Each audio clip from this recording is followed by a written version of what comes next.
ஒரு அடர்ந்த காட்டுல ஒரு நரி வாழ்ந்து கொண்டிருந்தது. அந்த நரி மிகவும் புத்திசாலி, ஆனா அதே அளவுக்கு கபடமும் கொண்டது.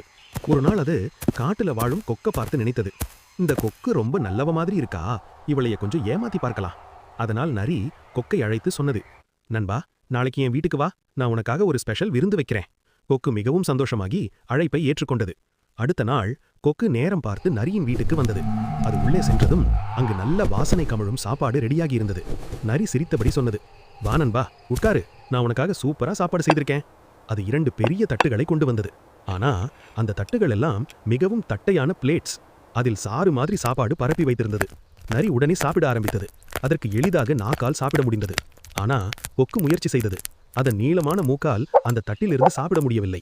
அது எவ்வளவு முயன்றாலும் ஒரு துளி கூட சாப்பிட முடியவில்லை. நரி அதை பார்த்து உள்ளுக்குள் சிரித்தது. ஏனன்பா, சாப்பிடலையா என்று கேலி செய்தது. கொக்கு அமைதியாக இருந்தது. அது கோபப்பட்டாலும் வெளியில் காட்டவில்லை. சிறிது நேரம் கழித்து அது மெதுவாக சொன்னது, நண்பா, சாப்பாடு ரொம்ப நல்லா இருக்கு, நாளைக்கு நீ என் வீட்டுக்கு வா, நானும் உனக்காக விருந்து வைக்கிறேன். நரி உடனே ஒத்துக்கொண்டது. இவளையும் நான் மாதிரி ஏமாத்தலாம் என்று நினைத்தது. அடுத்த நாள் நரி கொக்கின் வீட்டுக்கு வந்தது. அது உள்ளே சென்றதும் அங்கு அழகாக விருந்து ரெடியாகியிருந்தது. கொக்கு சிரித்தபடி சொன்னது, வா நண்பா, இப்போ நீ சாப்பிடு. அது சாப்பாட்டை கொண்டு வந்தது. இந்த முறை அது நீளமான குறுகிய வாயுள்ள ஜார்களில் இருந்தது. கொக்கு தன் நீளமான மூக்கை உள்ளே வைத்து அருமையாக சாப்பிட ஆரம்பித்தது.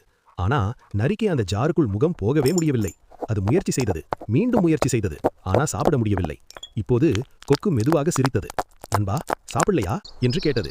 அந்த நேரத்துல தான் நரிக்கு தன் தவறு புரிந்தது. அது தலை குனிந்து சொன்னது, நான் உன்னை ஏமாத்தினேன், அதுக்கு தான் இப்போ இதை அனுபவிக்கிறேன். கொக்கு அமைதியாக பதில் சொன்னது, நண்பா, மற்றவரை எப்படி நடத்துறோமோ அதே மாதிரி தான் நமக்கு திரும்ப வரும். அந்த நாளிலிருந்து நரி யாரையும் ஏமாற்றாமல் நேர்மையாக வாழ ஆரம்பித்தது. நீதி, பொருண்மை, மற்றவரை ஏமாற்றினால் அதே நமக்கு திரும்ப வரும்.